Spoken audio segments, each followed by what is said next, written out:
So one question I get all the time in my live streams is, what's happening with Lou?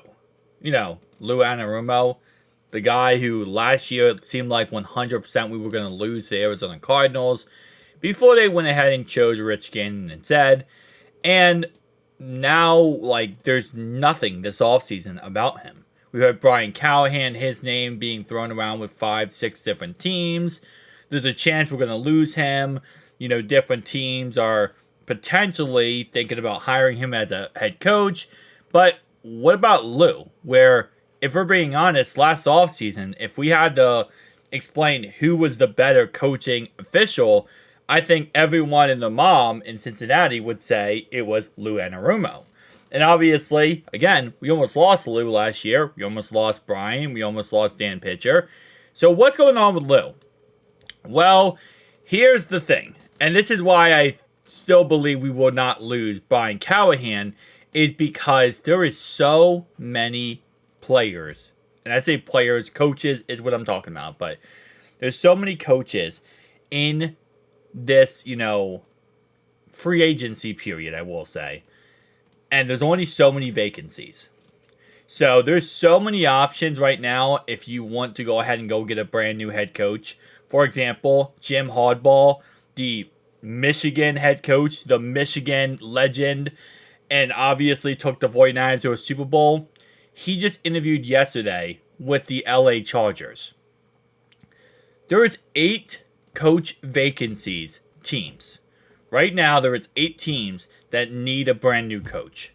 All right, there you go. So, completely butchered the list, but we have the Panthers, Commanders, Chargers, Raiders, Falcons, Titans, Seahawks, and Patriots. So, you have a lot of options here, again, for coaching spots.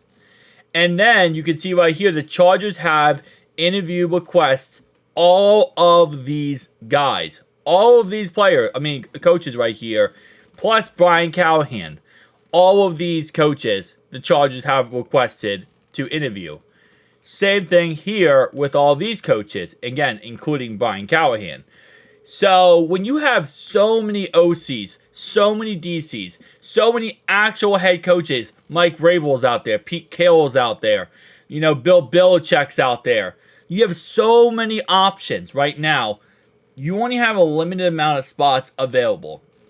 And this is why Lou's not getting any love or any interest or any looks. Because while Lou, I believe is great, you believe is great, we all believe is great, at the end of the day, he is not better than many of the options out there right now at the coaching position. Again, he's amazing. But when you compare Lou to someone like Jim Harbaugh, Mike Vrabel, who've already been head coaches in the NFL, he kind of falls down that list. Now you might say, well, what about Brian Callahan?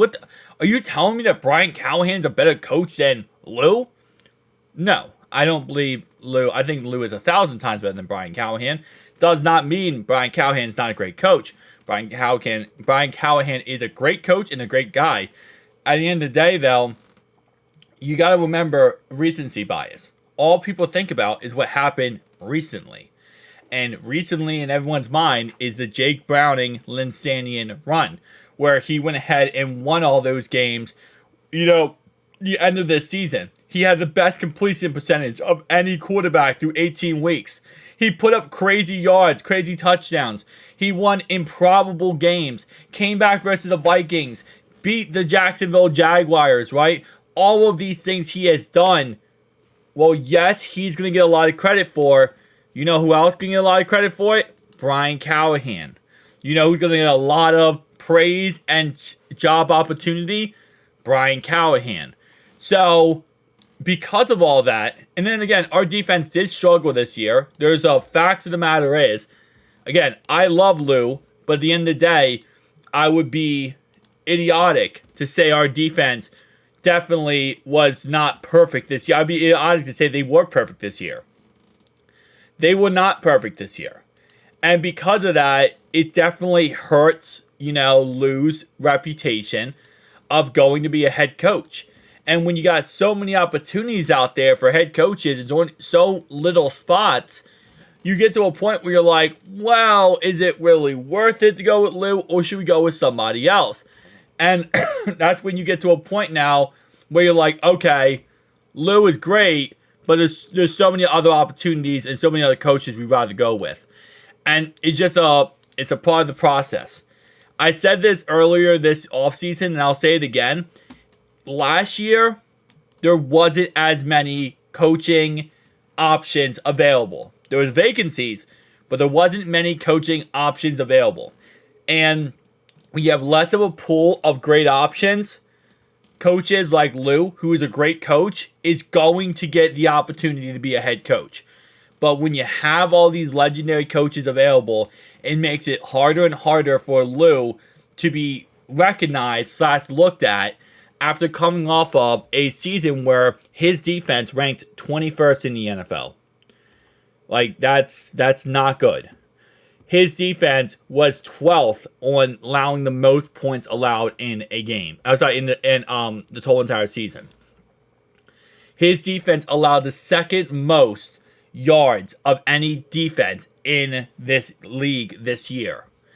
Like, these are not numbers that's going to get you a coaching job over someone like Jim Harbaugh, Bill Belichick, Mike Vrabel. These are not things that are going to get you a job there. It's just not going to work like that. He allowed the 12th most touchdowns. And you might say, well, it's not him. He didn't allow this. 17 interceptions, which actually is really good.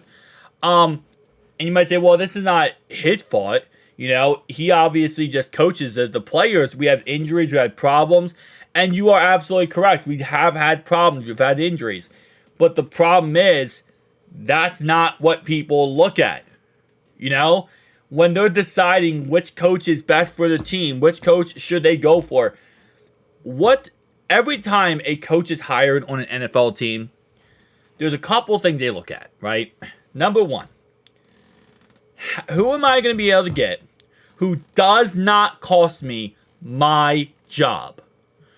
Whoever is hiring this coach, GM, owner, whoever, they are hiring them, number one, as the reason is, I want to hire someone who does not make me look stupid. Don't give me someone who makes me look stupid for hiring them. Because guess what? If I'm the GM and I hired him, my job is next, right?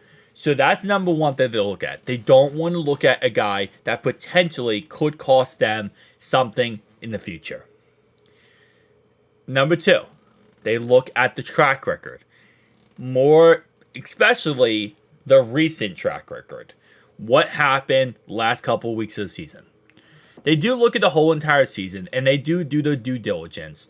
But especially for teams like Carolina right now, coming off an awful season, they want a splash play. They want a big name. They want someone who they can pick off the streets and say, that's our guy. That's the reason why you should believe in us. That's the reason why you should buy tickets. You should buy jerseys. Because that guy right there. And they want a splash play. And they look at recency bias. You have a coach that performed amazing. Best defense the last 5 weeks of the season. Lou didn't do that. But I'm saying, if he did, there would be talks about Lou. But right now, because of our defense struggling this year, injuries, schedule, whatever, offensive problems, you're not going to see his name come up in any discussions. Which, again, is good for us. We get to keep the guy. And I love keeping Lou. And if we lose Brian Callahan, Dan Pitcher will be OC. Dan Pitcher will be OC, and we'll see how that goes from there. But that's the reason why we do not see any talks about Lou getting a head coaching job. And to be honest, next offseason, we probably will see Lou potentially get a head coaching job. But this offseason, with all the options available and the strict amount of vacancies available, the pool is too much. It's all about one factor, right? And it's the age-old economic factor. Supply and demand. That's all this is. The supply right now is plentiful. The demand for head coach is 8 different spots. 8 spots with a crazy great supply. Well, when the supply is up, The demand is here, right? The demand right now is middle. It's not high, it's not low, it's middle because it's 8 spots. It's a good amount of spots. It's 1/4 of the league. But the supply right now is this. So that means there's a lot of options and only a little bit of choices. I mean, a lot of choices and a little bit of options to go with. So that's how it looks. Tell me down below your thoughts and opinions. I'll see you guys next one. Peace.